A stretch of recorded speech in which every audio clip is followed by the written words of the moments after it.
새벽 3시 병원 응급실 복도에 울음소리가 터져 나왔습니다. 75세 박순자 할머니가 급성폐렴으로 숨을 거둔 지 불과 10분 후의 일이었죠. 복도 한쪽에서 며느리 이지혜는 무릎을 꿇고 주저앉아 있었습니다. 떨리는 손으로 시어머니의 차가워진 손을 붙잡고 목이 터져라 울부짖었어요. 20년을 친어머니처럼 모셔온 분이었습니다. 고아원 출신으로 부모의 사랑을 몰랐던 지혜에게 시어머니는 세상에서 유일하게 진짜 가족이라 느껴진 사람이었거든요. 장례식장은 3일간 조문객들로 붐볐습니다.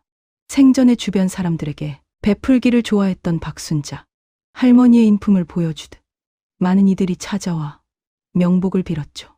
큰딸 박미선은 상주로서 의연하게 조문객들을 맞이했습니다. 검은색 상복 차림에 차가운 표정을 유지한 채 절제된 감정으로 인사를 받았어요. 반면 며느리 이지혜는 눈이 퉁퉁 부어 제대로 서 있지도 못했습니다. 틈만 나면 영정 앞에 무릎 꿇고 앉아 어머니 죄송해요. 제가 더 잘할 걸 그랬어요 라며 중얼거렸죠.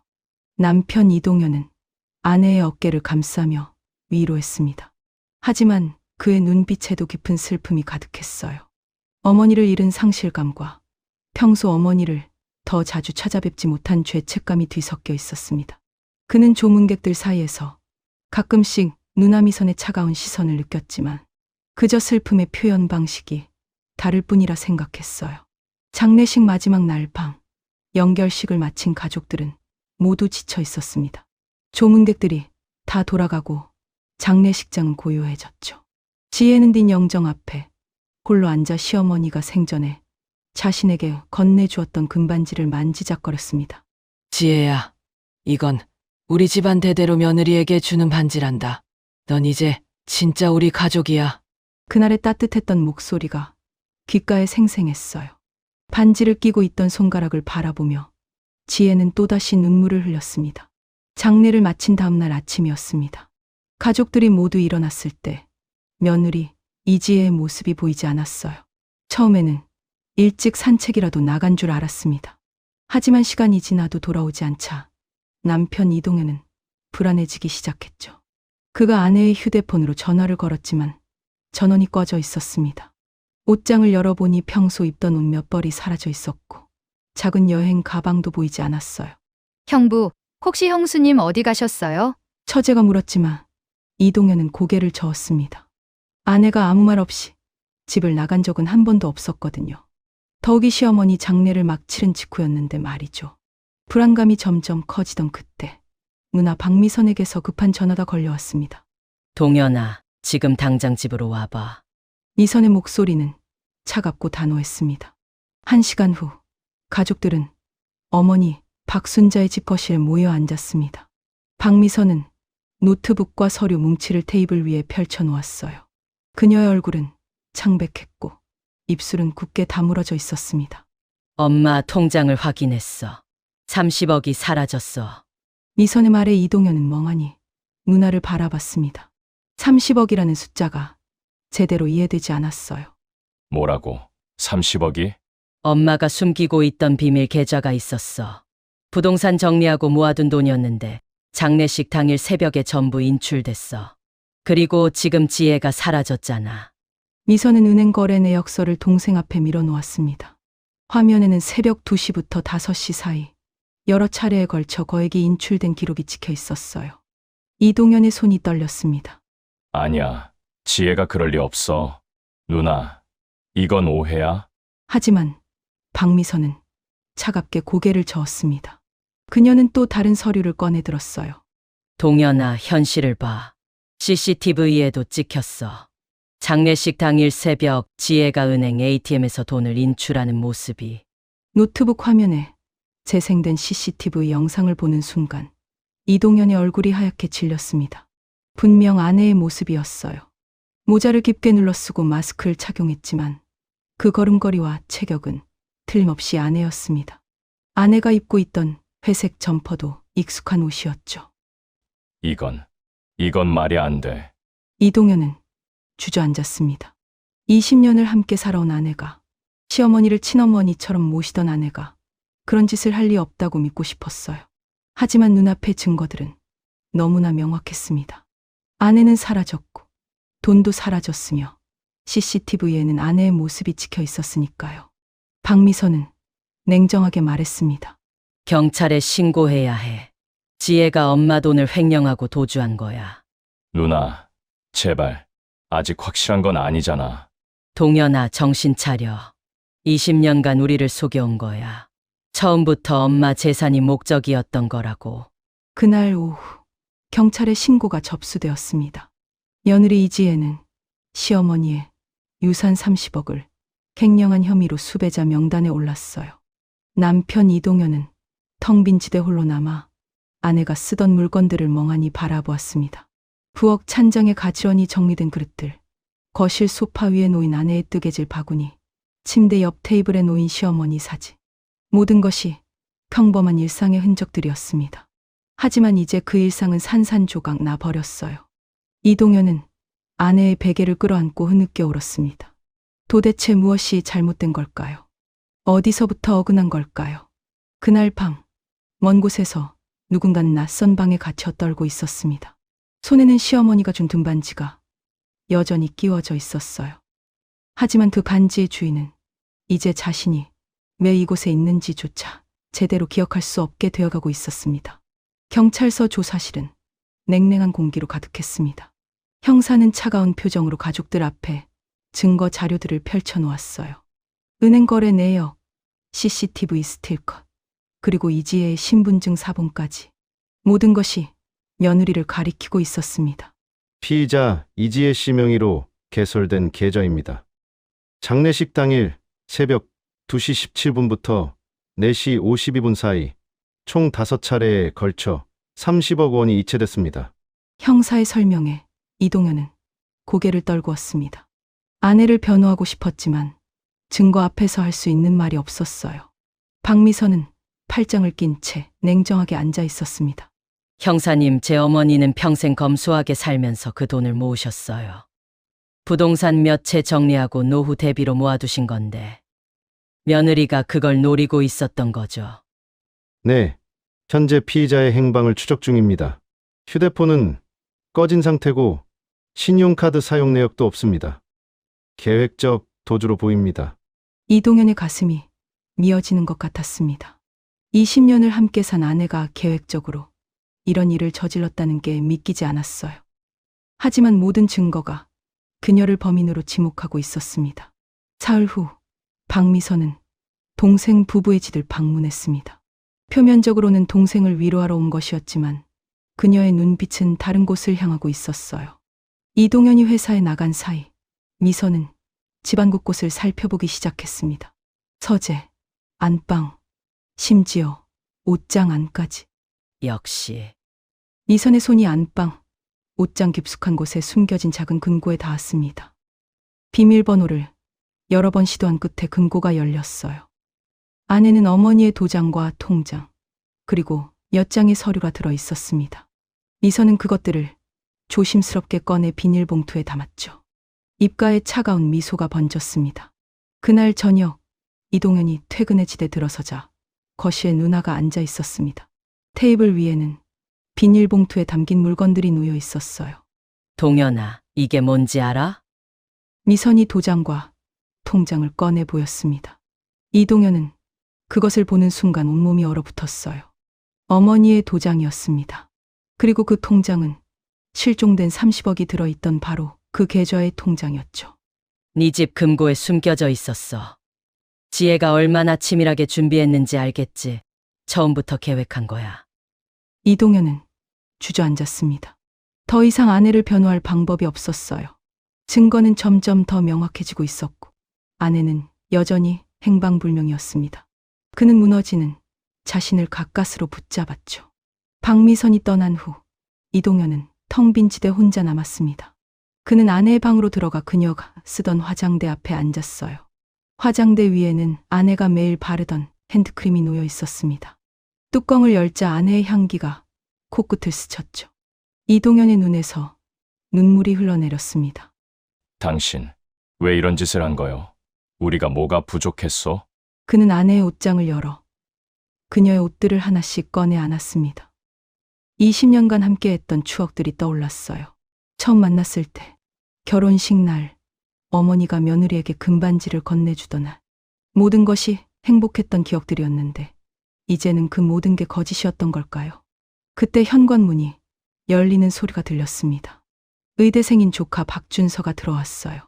그는 삼촌의 눈물 젖은 얼굴을 보고 가슴이 아팠습니다. 삼촌, 괜찮으세요? 이동현은 고개를 저었습니다.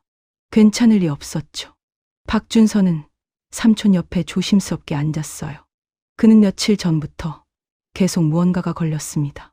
할머니가 돌아가시던 날 병원에서 인턴으로 당직을 서던 그는 할머니의 차트를 잠깐 본 적이 있었어요. 그때 뭔가 이상한 점을 느꼈지만 장례 준비로 바쁜 와중에 그냥 넘어갔었죠. 삼촌, 저 할머니 돌아가시던 날 병원 차트 좀 다시 확인해봐도 될까요? 준서야, 지금 그게 중요한가? 네 작은 고모가 엄마 돈을 훔쳐서 도망갔단 말이야. 근데 작은 고모가 그럴 사람이 아니잖아요. 제가 어렸을 때부터 봐왔는데 작은 고모는 할머니를 진짜 친어머니처럼 모셨어요. 박준서의 말에 이동현은 잠시 멈췄습니다. 그것만은 사실이었어요. 아내는 정말로 어머니를 지극정성으로 모셨었습니다. 단 한 번도 소홀히 한 적이 없었죠. 그런데 그런 사람이 갑자기 이런 일을 저지를 수 있을까요? 뭔가 이상해요. 삼촌, 저는 작은 고모가 억울한 거 아닐까 생각이 들어요. 하지만 이동현은 고개를 저었습니다. 증거가 너무 명확했고 그는 더 이상 생각할 기력도 없었어요. 박준서는 삼촌의 어깨를 토닥이며 조용히 일어났습니다. 하지만 그의 마음속에는 의문이 점점 더 커지고 있었죠. 그날 밤 박준서는 혼자 병원 의무기록실로 향했습니다. 할머니의 차트를 다시 확인해야 했어요. 뭔가 놓친 게 있을지도 모른다는 생각이 들었습니다. 복도를 걸으며 그는 작은 고모의 얼굴을 떠올렸어요. 장례식장에서 영정 앞에 무릎 꿇고 통곡하던 그 모습이 진짜였다는 걸 준서는 알고 있었습니다. 한편 어둠 속 어딘가에서 이지혜는 낯선 벽을 바라보며 멍하니 앉아 있었습니다. 그녀의 손에는 여전히 시어머니가 준 금반지가 끼워져 있었어요. 하지만 그녀의 눈빛은 점점 더 흐릿해지고 있었습니다. 누군가 매일 그녀에게 약을 먹이고 있었거든요. 기억은 조금씩 사라지고 생각은 점점 더 흐려져만 갔습니다. 5년이라는 시간이 흘렀습니다. 계절은 5번 바뀌었고 가족들의 얼굴에도 세월의 흔적이 자리 잡았어요. 이동현은 더 이상 아내의 이야기를 꺼내지 않았습니다. 그저 묵묵히 회사에 다니고 텅 빈 집으로 돌아와 혼자 저녁을 먹는 일상이 반복됐죠. 경찰 수사는 종결됐고 이지혜는 수배자 명단에서도 점차 잊혀져 갔습니다. 박미선은 어머니의 유산을 정리하며 더욱 여유로운 생활을 하고 있었어요. 고급 아파트로 이사를 갔고 해외여행도 자주 다녔습니다. 아들 박준서는 어머니의 변화를 지켜보며 묘한 위화감을 느꼈지만 입 밖에 내지 않았죠. 박준서는 어느덧 의대 5학년이 되어 있었습니다. 성적도 우수했고 신경과 전공을 희망하고 있었어요. 어느 봄날 그는 실습 과제로 지방의 한 요양원을 방문하게 됐습니다. 치매 환자들의 인지기능 평가를 돕는 실습이었죠. 요양원은 깊은 산골짜기에 자리 잡고 있었습니다. 낡은 3층 건물이었지만 주변 풍경은 평화로웠어요. 봄꽃이 만개한 뜰을 지나 건물 안으로 들어서자 소독약 냄새와 함께 노인들의 기침 소리가 들려왔습니다. 학생, 이쪽으로 오세요. 오늘 평가할 환자분들 명단입니다. 요양원 간호사가 차트 뭉치를 건넸어요. 준서는 차트를 받아들고 복도를 따라 걸었습니다. 환자들은 대부분 80대 이상의 고령이었고 중증 치매를 앓고 있었죠. 복도 끝 방문이 열려 있었습니다. 준서가 무심코 안을 들여다보는 순간 그의 발걸음이 멈췄어요. 창가에 한 여자가 앉아 있었습니다. 짧게 잘린 텁수룩한 머리, 수척한 얼굴, 멍하니 창밖만 바라보는 눈빛. 준서의 심장이 빠르게 뛰기 시작했습니다. 작은 고모? 그는 믿을 수 없다는 표정으로 방 안으로 들어갔어요. 가까이 다가갈수록 확신이 들었습니다. 5년 동안 수배자로 쫓기던 작은 고모 이지혜가 여기 있었어요. 하지만 그녀의 모습은 기억 속 모습과 너무 달랐습니다. 작은 고모, 저예요. 준서요. 준서가 그녀 앞에 무릎을 꿇고 말을 걸었습니다. 하지만 지혜는 그를 보지도 않았어요. 그저 창밖에 어딘가를 응시하고 있을 뿐이었죠. 준서가 그녀의 손을 잡자 지혜는 천천히 고개를 돌렸습니다. 하지만 눈빛에는 아무런 인식도 없었어요. 이 환자분 아세요? 뒤에서 간호사가 물었습니다. 준서는 떨리는 목소리로 대답했어요. 제 고모예요. 5년 전에 실종됐던 사람입니다. 간호사는 놀란 표정으로 차트를 확인했습니다. 그리고 천천히 고개를 끄덕이며 설명하기 시작했어요. 이분은 5년 전 경찰이 데려왔어요. 산속에서 정신을 잃은 채 발견됐다고 하더군요. 신원을 확인할 수 없어서 신원불상으로 등록됐고 중증 치매 진단을 받았습니다. 이름도 과거도 전혀 기억하지 못해요. 준서의 눈에서 눈물이 흘러내렸습니다. 작은 고모는 도망간 게 아니었어요. 여기서 5년 동안 치매로 고통받고 있었던 겁니다. 준서는 지혜의 손을 꼭 잡았어요. 그녀의 손에는 낡은 금반지가 끼워져 있었습니다. 할머니가 며느리에게 준 그 반지였죠. 작은 고모. 왜 이렇게 됐어요? 지혜는 여전히 무표정한 얼굴로 창밖을 바라보고 있었습니다. 가끔 입술이 미세하게 움직였어요. 미안해요. 어머님, 제가 잘못했어요. 같은 말을 끊임없이 반복하고 있었습니다. 준서는 그녀의 등을 쓰다듬으며 오열했어요. 준서는 즉시 요양원 밖으로 나가 삼촌에게 전화를 걸었습니다. 손이 떨려서 번호를 누르기도 힘들었죠. 여보세요. 삼촌. 저 준서예요. 준서야, 무슨 일이니? 삼촌. 작은 고모 찾았어요. 제가 실습 온 요양원에 있어요. 치매에 걸려서 아무것도 기억 못해요. 전화기 너머로 긴 침묵이 흘렀습니다. 이동현의 숨소리만 들렸어요. 삼촌, 들으셨어요? 작은 고모가 여기 있다고요. 우리가 데려와야 해요. 준서야, 이동현의 목소리가 떨렸습니다. 그 사람을 데려올 수 없다. 왜요? 작은 고모는 병들어 있어요. 우리 가족이잖아요. 준서야, 그 사람은 네 할머니 돈을 훔쳐서 도망간 사람이야. 증거도 다 있었고 우리가 어떻게 그 사람을... 삼촌은 정말로 작은 고모가 그럴 사람이라고 믿으세요? 20년을 함께 사신 분 아니에요? 이동현은 대답하지 못했습니다. 5년 전의 증거들, 누나의 단호한 말들, 쌓여온 배신감이 그의 마음을 짓누르고 있었어요. 미안하다. 준서야, 삼촌은 아직... 전화가 끊겼습니다. 준서는 휴대폰을 쥔 채 멍하니 서 있었어요. 하늘을 올려다보니 먹구름이 몰려오고 있었습니다. 그날 밤 준서는 요양원 근처 작은 여관에 묵었습니다. 잠이 오지 않았어요. 작은 고모의 멍한 눈빛, 반복되는 사과의 말, 그리고 손목의 금반지가 계속 떠올랐습니다. 30억을 훔친 사람이 왜 그 반지를 팔지 않았을까요? 왜 산속에서 치매 환자로 발견됐을까요? 준서는 노트북을 켜고 5년 전 사건 기록을 다시 찾아보기 시작했습니다. 뉴스 기사, 경찰 발표 자료, 그리고 할머니의 사망 기록까지 하나씩 살펴볼수록 의문점이 늘어났어요. 할머니는 급성 폐렴으로 돌아가셨다고 했는데 왜 사망 2주 전 진료 기록이 없을까요?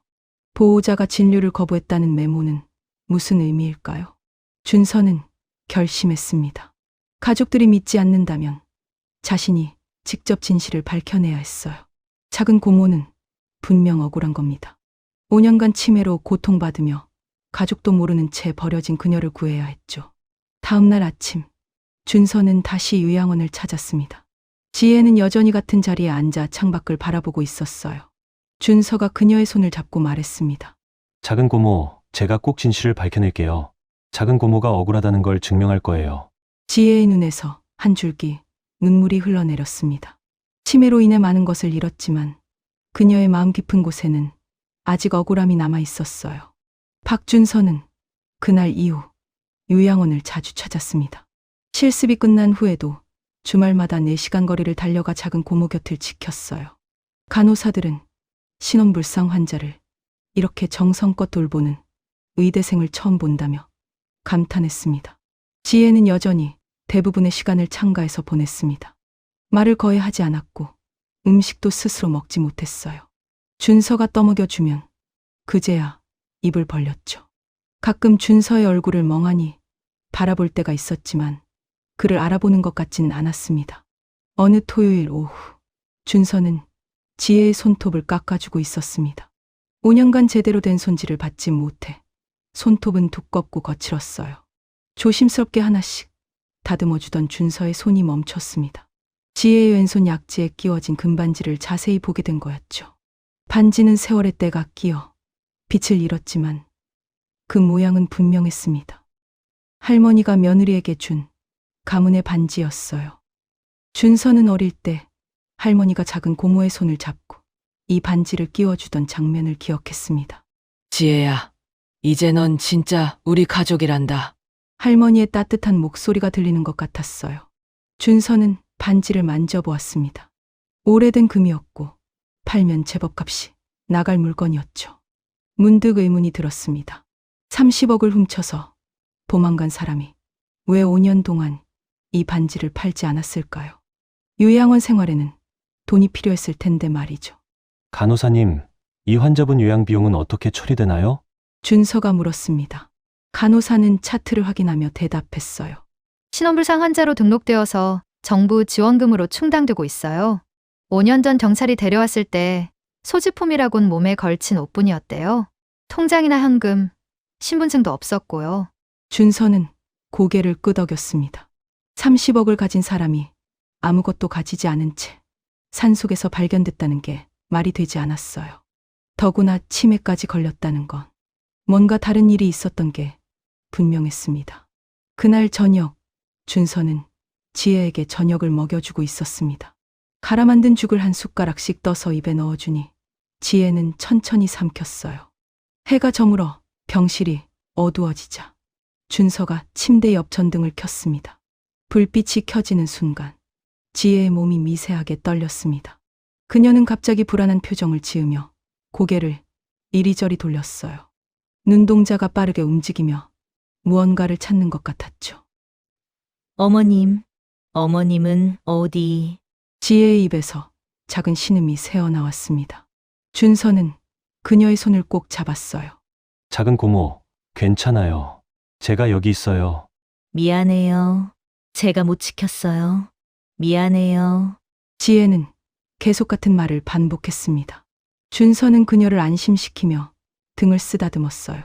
지혜의 떨림이 조금씩 가라앉았지만 눈에서는 눈물이 흘러내리고 있었습니다. 다음 날 일요일, 준서는 병원 의무기록실로 향했습니다. 할머니의 차트를 정식으로 열람 신청을 했어요. 유족이라는 신분으로 접근할 수 있었죠. 5년 전 할머니가 돌아가시기 전 몇 달간의 기록을 꼼꼼히 살펴보기 시작했습니다. 처음엔 별다른 게 없어 보였습니다. 정기검진, 혈압약 처방, 관절염 치유, 평범한 노인 환자의 기록이었어요. 그런데 사망 2주 전부터 기록이 이상했습니다. 할머니는 기침과 발열 증상으로 진료를 받으러 왔지만 담당 의사가 입원을 권유했음에도 보호자가 거부했다는 메모가 있었어요. 준서의 눈이 메모의 한 부분에 고정됐습니다. 보호자 장녀 박미선 입원 거부, 자택 요양 주장, 환자 상태 악화 우려됨에도 강력히 거부하. 그리고 일주일 뒤에도 같은 기록이 반복됐습니다. 할머니의 폐렴 증상은 이미 위험 수준이었는데 보호자가 계속 입원을 거부했던 거예요. 결국 장례식 당일 새벽, 할머니는 급성 폐렴으로 응급실에 실려왔지만 이미 늦은 상태였습니다. 준서는 차트를 덮고 깊은 생각에 잠겼습니다. 왜 큰고모 미선은 할머니의 입원을 막았을까요? 집에서 돌보겠다고 했다면서 왜 상태가 그렇게 악화될 때까지 방치했을까요? 그리고 할머니가 돌아가신 바로 그날 30억이 사라지고 작은 고모도 실종됐죠. 시간의 흐름이 너무 완벽했습니다. 마치 누군가 계획한 것처럼 말이에요. 저녁 무렵 준서는 다시 요양원으로 돌아갔습니다. 지혜는 여전히 창가에 앉아 있었어요. 석양빛이 그녀의 수척한 얼굴을 비추고 있었습니다. 준서가 다가가 그녀의 손을 잡자 지혜가 천천히 고개를 돌렸어요. 그 순간 지혜의 눈빛이 잠깐 또렷해지는 것 같았습니다. 입술이 떨리며 무언가 말하려는 듯했죠. 준, 서, 희미한 목소리였지만 분명 준서의 이름을 불렀습니다. 준서는 놀라서 그녀의 얼굴을 가까이 들여다봤어요. 작은 고모, 저 알아보세요? 하지만 그 또렷함은 금방 사라졌습니다. 지혜의 눈빛은 다시 멍해졌고 그녀는 창밖으로 고개를 돌렸어요. 하지만 준서는 확신했습니다. 치매 속 깊은 곳에 작은 고모의 기억이 아직 남아있다는 걸.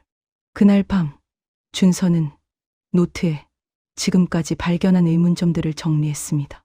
할머니의 의심스러운 진료 기록, 너무 완벽한 시간대의 사건들, 팔지 않은 금반지, 소지품 없이 발견된 작은 고모, 그리고 치매.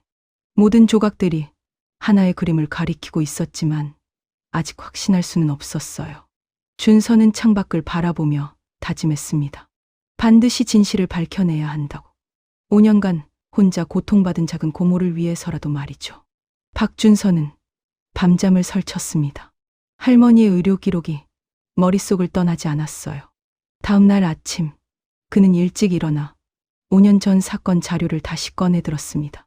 경찰 발표 자료, 은행 거래 내역, CCTV 타임라인까지. 모든 것을 시간순으로 다시 정리하기 시작했죠. 노트북 화면에 타임라인을 작성했습니다. 5년 전 그날 밤 10시, 할머니는 이미 위독한 상태로 응급실에 도착했어요. 하지만 공식 사망 시각은 새벽 3시 17분이었죠. 그리고 은행 계좌에서 30억이 인출되기 시작한 시각은 새벽 2시 17분부터였습니다. 준서의 손이 멈췄습니다. 할머니가 생사를 오가던 바로 그 시각에 누군가 30억을 인출하고 있었다는 말이죠. 그것도 여러 차례에 걸쳐서요. 준서는 장례식장 상황을 떠올렸습니다. 그날 밤 작은 고모는 영정 앞에서 무릎 꿇고 울고 있었어요. 그런 상태의 사람이 은행 ATM으로 달려가 30억을 인출할 수 있었을까요? 준서는 경찰 자료에 첨부된 CCTV 스틸컷을 확대했습니다. 마스크와 모자로 얼굴을 가린 여자, 회색 점퍼를 입고 있었어요. 체격이 작은 고모와 비슷해 보였지만 확실하지 않았습니다. 화질도 좋지 않았고 각도도 애매했죠. 문득 준서는 다른 의문이 들었습니다. 작은 고모가 실종된 시각은 정확히 언제였을까요? 준서는 삼촌에게 전화를 걸었어요. 삼촌, 5년 전 그날 작은 고모가 언제 사라졌는지 기억하세요? 왜 갑자기? 중요해요. 정확한 시간을 알아야 해요. 이동현은 한참을 생각하다 대답했습니다. 장례식 당일 아침이었어. 새벽에는 있었는데 아침 8시쯤 보니까 없더라고. 준서의 눈이 커졌습니다. 새벽 2시부터 5시까지 돈이 인출됐는데 작은 고모는 새벽에는 장례식장에 있었다는 거죠. 시간이 맞지 않았어요. 누군가 다른 사람이 작은 고모인 척 CCTV에 찍힌 게 분명했습니다. 준서는 은행 거래 내역을 더 자세히 살폈습니다. 30억은 작은 고모 명의의 계좌로 이체됐다가 곧바로 여러 개의 다른 계좌로 분산됐어요. 그런데 그 계좌들의 개설 날짜를 보니 모두 할머니가 돌아가시기 한 달 전이었습니다. 너무 계획적이었어요. 준서는 손을 떨며 다음 자료를 열었습니다. 작은 고모가 발견된 장소와 시각에 대한 경찰 보고서였어요. 5년 전 작은 고모는 산속 폐가에서 정신을 잃은 채 발견됐습니다.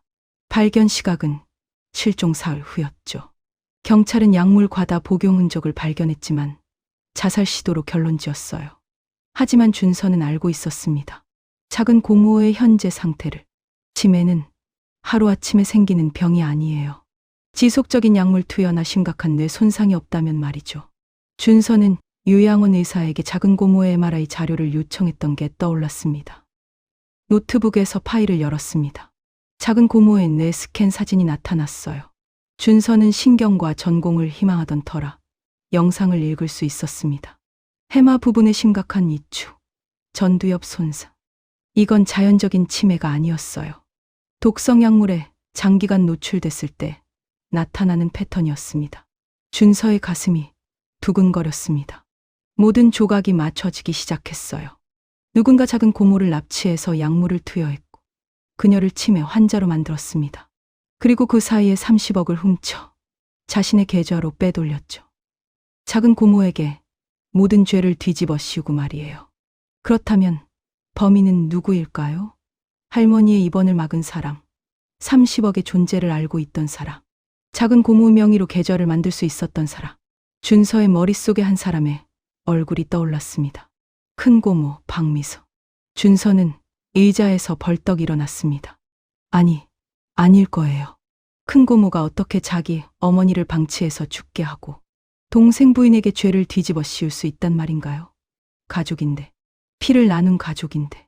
하지만 증거들은 명확했습니다. 준서는 책상 앞에 주저앉아 고개를 감싸 쥐었어요. 가슴이 답답하고 숨쉬기가 힘들었습니다.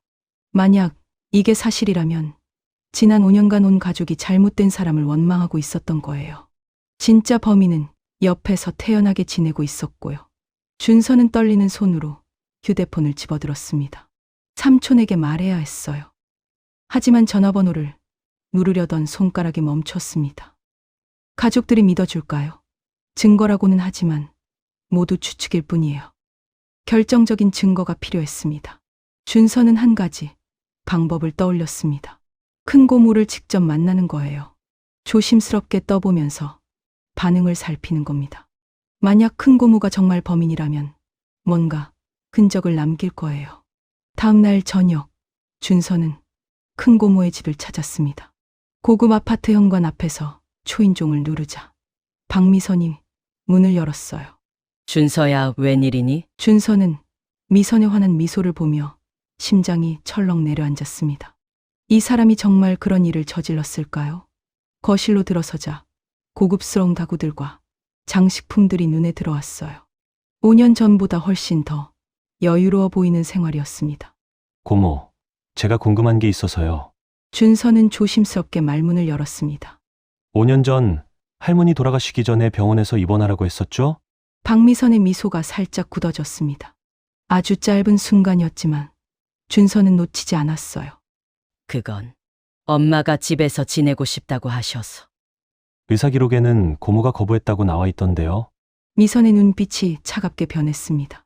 그녀는 찻잔을 내려놓으며 국화를 바라봤어요. 준서야, 네가 지금 나한테 뭘 묻고 있는 거니? 준서는 큰 고모의 변한 표정을 보며 확신했습니다. 자신의 추측이 틀리지 않았다는 걸. 하지만 지금 여기서 밝힐 수는 없었어요. 증거를 더 모아야 했습니다. 아니에요, 고모. 그냥 궁금해서요. 죄송해요. 준서는 서둘러 자리에서 일어났습니다.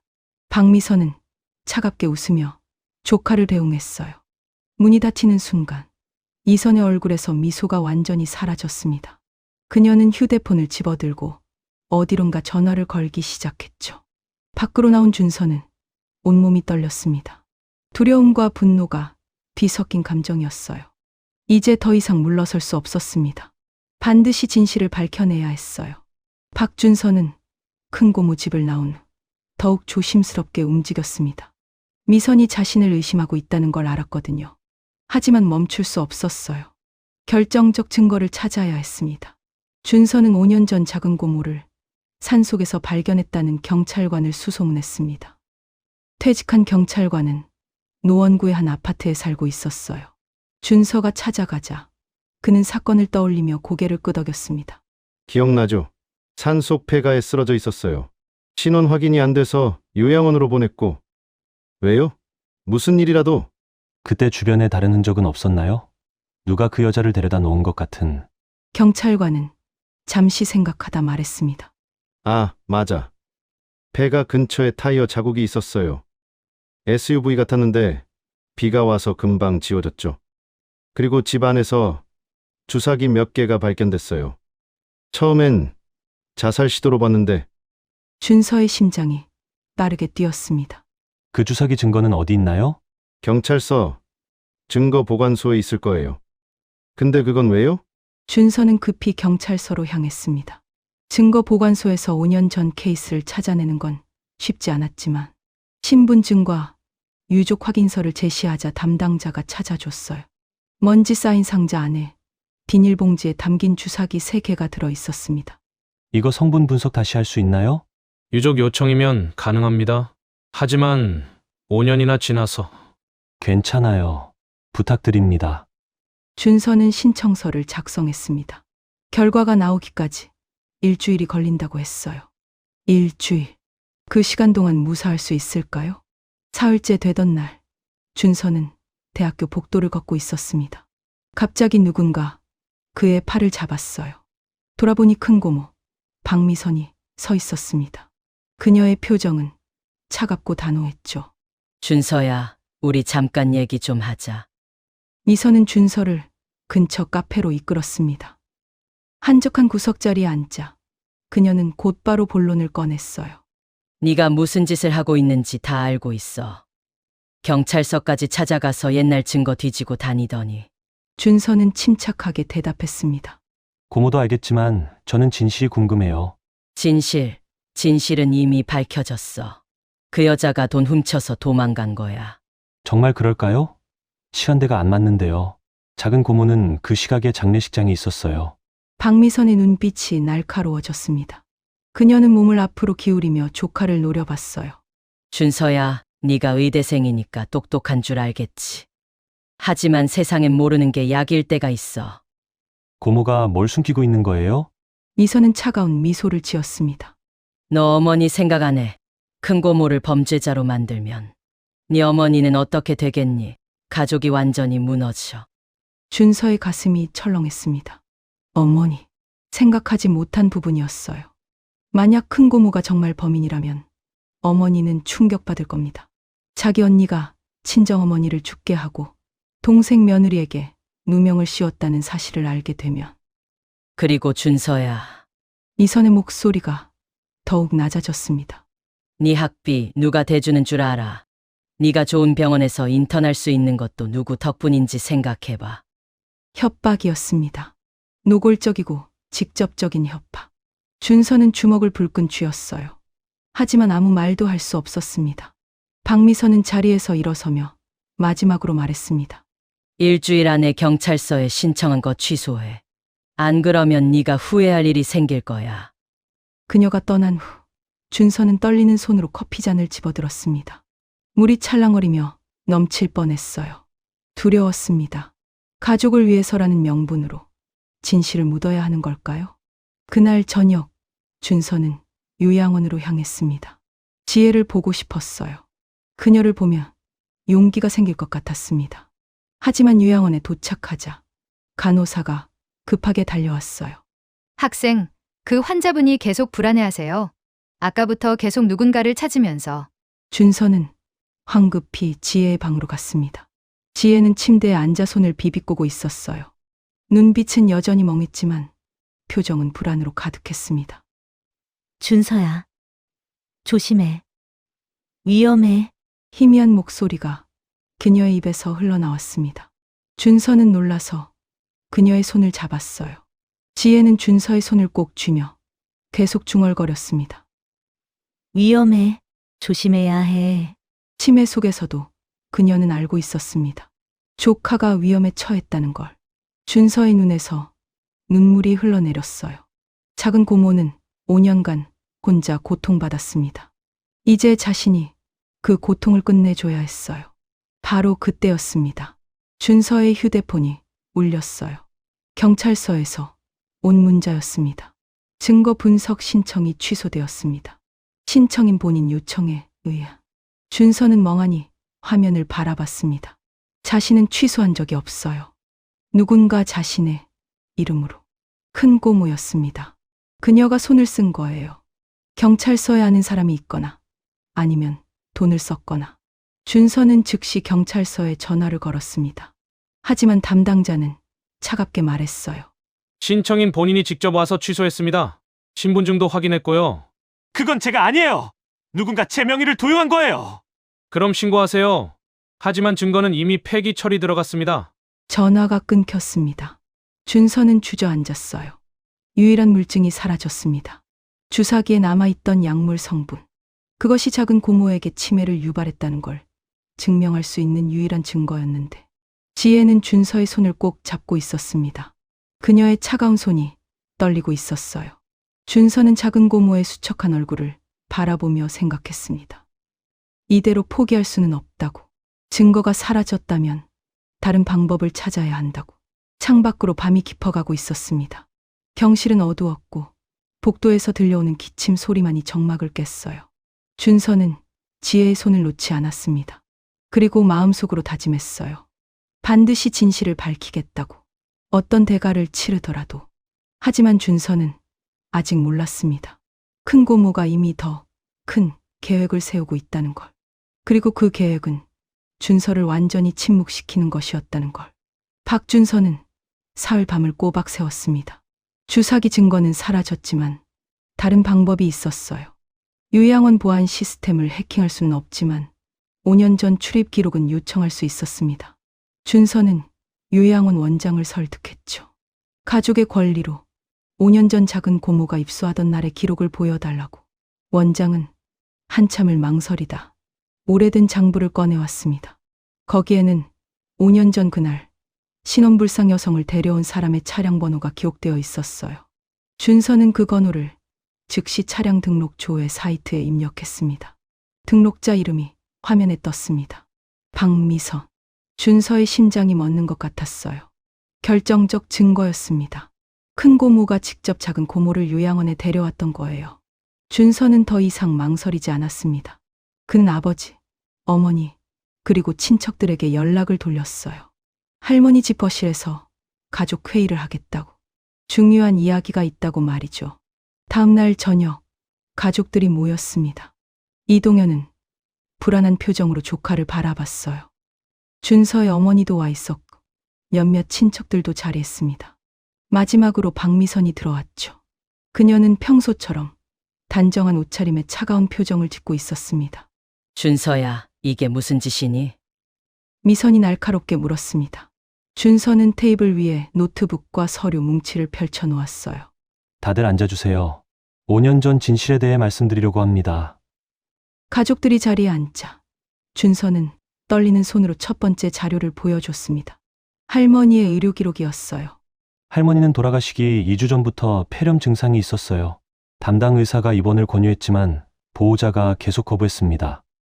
그 보호자가 누구인지 아세요? 준서가 차트에 메모를 확대해서 보여줬습니다. 보호자 박미선, 입원 강력 거부라는 문구가 선명했어요. 이동현의 얼굴이 굳어졌습니다. 그리고 이건 5년 전 그날 밤의 타임라인입니다. 준서는 화면에 정리된 시간표를 띄웠어요. 할머니 사망 시각, 계좌 인출 시각, 작은 고모의 위치가 모두 표시되어 있었습니다. 작은 고모는 새벽 2시부터 5시까지 장례식장에 있었어요. 여러 사람이 봤습니다. 그런데 같은 시각에 은행 ATM에서 30억이 인출됐죠? 이게 어떻게 가능한가요? 박미선은 팔짱을 끼고 차갑게 말했습니다. 그 여자가 공범을 고용했을 수도 있잖아. 그럼 이건 어떻게 설명하시겠어요? 준서는 다음 화면을 띄웠습니다. 요양원 입소 기록과 차량 번호였어요. 5년 전 작은 고모를 요양원에 데려온 차량입니다. 등록자는 박미선, 큰 고모, 당신이에요. 거실이 술렁였습니다. 이동현이 자리에서 벌떡 일어났어요.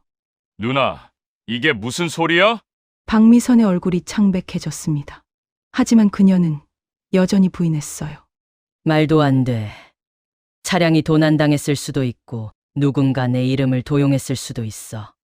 준서는 고개를 저었습니다. 그리고 마지막 카드를 꺼내 들었어요. 그럼 이것도 조작인가요? 노트북 화면에 영상이 재생됐습니다. 요양원 주차장 CCTV였어요. 5년 전 날짜가 찍혀 있었고 한 여자가 차에서 내려 뒷좌석 문을 여는 모습이 보였습니다. 비틀거리는 또 다른 여자를 부축해서 건물로 들어가는 장면이었죠. 화질은 좋지 않았지만 얼굴은 알아볼 수 있었습니다. 박미선이었어요. 그리고 그녀가 부축하는 사람은 이지혜였습니다. 이건 미선의 목소리가 떨렸습니다. 가족들은 충격에 빠진 표정으로 화면을 바라봤어요. 이동현은 누나를 향해 돌아섰습니다. 누나, 대체 무슨 짓을 한 거야?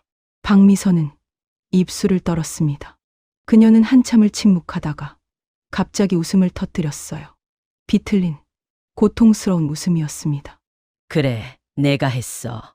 다 내가 한 거야. 거실이 얼어붙었습니다. 준서의 어머니가 입을 막고 숨을 헐떡였어요. 이동현은 뒤로 휘청거렸습니다.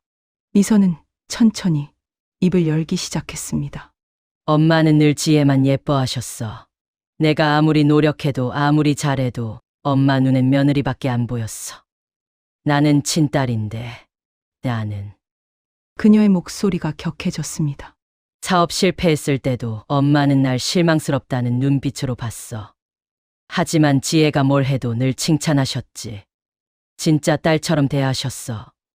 박미선의 눈에서 눈물이 흘러내렸습니다. 그래서 엄마가 편찮으셨을 때 일부러 입원을 안 시켰어. 집에서 돌본다고 하면서 제대로 안 돌봤어. 약도 제때 안 드렸고, 엄마가 힘들어 하셔도 모른 척 했어. 이동현이 무릎을 꿇었습니다. 누나, 어떻게 그럴 수가? 그리고 엄마가 돌아가신 날 밤, 나는 지혜를 찾아갔어. 엄마 통장이랑 도장을 훔쳐서 지혜 집 금고에 숨겼지. 그리고 남자들을 고용해서 지혜를 납치했어. 미선은 얼굴을 손으로 가렸습니다. 산속 폐가에 가뒀어. 매일 약을 먹였어. 기억을 지우는 약, 정신을 흐려지게 하는 약. 그렇게 한 달을 가둬뒀더니 지혜는 아무것도 기억 못하게 됐어. 그리고 요양원에 버렸지. 준서의 어머니가 소리 없이 울고 있었습니다. 이동현은 바닥에 주저앉아 머리를 감싸 쥐었어요. 30억도 내가 가졌어. 지혜 명의로 계좌 만들어서 옮긴 다음 내 계좌로 다시 빼돌렸어. 완벽한 계획이었어. 모두가 지혜를 의심했고 아무도 나를 의심하지 않았으니까. 박미선은 무너져 내렸습니다. 평생 유지해온 차갑고 완벽한 가면이 산산이 부서진 순간이었어요. 하지만 매일 밤 악몽을 꿨어. 엄마가 나타나서 왜 그랬냐고 물었어. 지혜 얼굴도 보였어. 그래도 난 멈출 수 없었어. 그녀의 고백은 길게 이어졌습니다. 가족들은 말없이 듣고 있었어요. 충격과 배신감, 깊은 슬픔이 거실을 채웠습니다. 준서는 조용히 경찰에 전화를 걸었습니다. 통화를 마치고 큰 고모를 바라보니 그녀는 더 이상 무서운 사람이 아니었어요. 그저 자신의 욕심과 질투에 삼켜진 불쌍한 사람일 뿐이었습니다. 30분 후 경찰이 도착했습니다. 박미선은 순순히 수갑을 찼어요. 더 이상 저항하지 않았습니다. 집을 나서기 전 그녀는 마지막으로 동생을 바라봤습니다. 동현아, 미안해. 하지만 이동현은 고개를 돌렸습니다. 용서할 수 없었어요. 아내를, 가족을, 그리고 어머니를 그렇게 만든 누나를. 문이 닫히고 깊은 침묵이 흘렀습니다. 준서는 창밖을 바라보며 생각했어요. 이제 작은 고모를 집으로 데려와야 한다고. 5년간의 악몽이 끝났으니까요. 박미선이 구속된 지 일주일 후 박준서는 요양원으로 향했습니다. 이번엔 혼자가 아니었어요. 삼촌 이동현이 함께였습니다. 차 안은 무거운 침묵으로 가득했죠. 이동현의 얼굴은 창백했고 눈가에는 깊은 그림자가 드리워져 있었습니다. 요양원에 도착하자 간호사가 그들을 지혜의 방으로 안내했어요. 문을 열었을 때 지혜는 여전히 창가에 앉아 있었습니다. 이동현은 입구에서 멈춰 섰어요. 5년 만에 보는 아내의 모습에 숨이 멎는 것 같았습니다. 수척한 얼굴, 짧게 잘린 머리, 멍한 눈빛. 기억 속 아내와는 너무 달랐어요. 이동현의 다리가 부들거렸습니다. 준서가 삼촌의 팔을 붙잡아줬죠. 삼촌, 가까이 가보세요. 이동현은 천천히 지혜에게 다가갔습니다. 무릎을 꿇고 그녀 앞에 앉았어요. 떨리는 손으로 아내의 손을 잡았습니다. 차가웠습니다. 여보, 나예요. 동현이에요. 지혜는 천천히 고개를 돌렸습니다. 하지만 눈빛엔 인식이 없었어요. 이동현의 눈에서 눈물이 쏟아져 내렸습니다. 미안해요. 정말 미안해요. 당신을 의심했어요. 당신이 고통받는 동안 나는 그는 더 이상 말을 잇지 못했습니다. 오열이 터져 나왔어요. 5년간 쌓인 죄책감, 후회, 그리움이 한꺼번에 쏟아졌습니다. 그날 이지혜는 가족의 품으로 돌아왔습니다. 준서와 이동현은 그녀를 조심스럽게 차에 태웠어요. 집으로 가는 길, 지혜는 창밖을 멍하니 바라보고 있었습니다. 손목의 금반지가 햇살을 받아 희미하게 빛났죠. 집에 도착하자 모든 것이 낯설었을 거예요. 하지만 지혜는 아무런 반응도 보이지 않았습니다. 이동현이 그녀를 안방으로 안내했어요. 침대에 앉힌 후 그는 아내의 옷장을 열었습니다. 5년 전 그대로 보관되어 있던 옷들이 나타났죠. 여보, 당신 옷이에요. 내가 하나도 버리지 않았어요. 당신이 돌아올 줄 알았어요. 이동현의 목소리는 떨렸지만 지혜는 여전히 무반응이었습니다. 다음 날부터 본격적인 치료가 시작됐습니다. 준서는 최고의 신경과 전문의를 수소문했어요. 약물로 유발된 치매는 자연 치매와 달리 매 손상 정도에 따라 회복 가능성이 있었습니다. 전문의는 희망적이었어요. 약물 중단하고 적극적인 인지 치료를 병행하면 상당 부분 회복할 수 있습니다. 시간이 걸리겠지만요. 이동현은 회사를 휴직했습니다. 아내 곁을 지키기 위해서였어요. 매일 아침 일어나면 제일 먼저 아내의 방으로 갔습니다. 아침을 차려주고 약을 챙기고 함께 산책을 나갔죠. 옛날 사진을 보여주며 이야기를 들려줬습니다. 여보, 우리 결혼식 날이에요. 당신 정말 예뻤어요. 나는 떨려서 말도 제대로 못했죠. 처음 몇 주는 아무런 변화가 없었습니다. 지혜는 여전히 멍한 표정으로 앉아만 있었어요. 하지만 이동현은 포기하지 않았습니다. 매일 같은 이야기를 반복했고 같은 사진을 보여줬죠. 2달째 되던 어느 날이었습니다. 이동현이 아내에게 식사를 떠먹여주고 있을 때 지혜의 손이 천천히 움직였어요. 그녀는 떨리는 손으로 숟가락을 잡으려 했습니다. 이동현은 숨을 죽였어요. 여보, 스스로 먹으려는 거예요? 지혜는 어색하게 숟가락을 입으로 가져갔습니다. 절반은 흘렸지만 처음으로 스스로 움직인 거였어요. 이동현은 눈물을 흘리며 박수를 쳤습니다. 3달째. 지혜는 짧은 단어를 말하기 시작했습니다. 물, 아파, 고마워. 불완전했지만 의사소통이 가능해진 거예요. 준서는 매주 집을 방문해 작은 고모의 상태를 확인했습니다. 회복세는 놀라웠어요. 6달이 지났을 때 결정적인 순간이 왔습니다. 이동현이 옛날 사진을 보여주는데 지혜가 갑자기 그의 손을 잡았어요. 그녀의 눈에서 눈물이 흘러내렸습니다. 동현 씨, 흐릿하지만 분명한 목소리였습니다. 남편의 이름을 부른 거예요. 이동현은 아내를 끌어안고 통곡했습니다. 지혜도 떨리는 손으로 남편의 등을 쓰다듬었죠. 1년이 흘렀습니다. 지혜는 거의 모든 기억을 되찾았어요. 납치당했던 그날 밤, 약물을 강제로 투여받던 악몽 같은 날들, 요양원에서의 공허한 시간들, 모든 게 돌아왔습니다. 고통스러운 기억들이었지만 진실을 증언할 수 있었어요. 박미선의 재판이 열렸습니다. 방임치사, 존속상해, 감금, 횡령, 수많은 혐의가 적용됐어요. 지혜는 법정의 증인으로 섰습니다. 여전히 말이 조금 어눌했지만 또렷하게 증언했죠. 판사는 박미선에게 징역 15년을 선고했습니다. 법정을 나오며 지혜는 한 번 미선을 돌아봤어요. 미선도 그녀를 바라봤습니다. 2 사람의 눈이 마주쳤죠. 지혜는 고개를 숙여 인사했습니다. 용서는 아니었어요. 그저 이제 그만 놓아준다는 의미였습니다. 어느 따뜻한 봄날, 가족들은 시어머니의 묘소를 찾았습니다. 이동현, 지혜, 그리고 준서. 지혜는 무덤 앞에 무릎을 꿇고 절을 올렸어요. 손에 금반지가 햇살을 받아 빛났습니다. 어머님, 늦었지만 왔어요. 저 이제 괜찮아요. 지혜의 목소리는 떨렸지만 평온했습니다. 이동현은 아내의 어깨를 감싸 안았어요.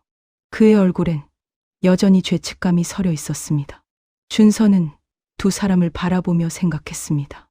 완전한 해피엔딩은 아니에요. 작은 고모는 5년이라는 시간을 잃었고 삼촌은 평생 죄책감을 안고 살아갈 겁니다. 할머니는 돌아오지 않고 큰 고모는 감옥에 있죠. 하지만 그럼에도 불구하고 이들은 다시 시작할 수 있었습니다. 진실이 밝혀졌고 억울함은 풀렸으며 가족은 다시 함께였어요. 묘소를 떠나며 지혜가 남편의 손을 꼭 잡았습니다. 이동현은 아내의 손을 놓지 않았어요. 그는 평생 이 손을 잡고 살아갈 거였습니다. 속죄하듯 사랑하듯. 준서는 그 뒷모습을 보며 미소 지었습니다. 그는 이제 의대 6학년이었어요. 1년 후면 의사가 됩니다. 신경과 전문의의 길을 걷기로 했죠. 작은 고모처럼 억울하게 고통받는 사람들을 돕기 위해서요. 봄바람이 불어왔습니다. 벚꽃잎이 흩날리며 가족들의 어깨에 내려앉았어요. 새로운 계절이 시작되고 있었습니다. 고통의 겨울이 지나고 희망의 봄이 온 거죠. 완벽하진 않지만 그들은 함께였습니다. 그리고 그것만으로도 충분했어요.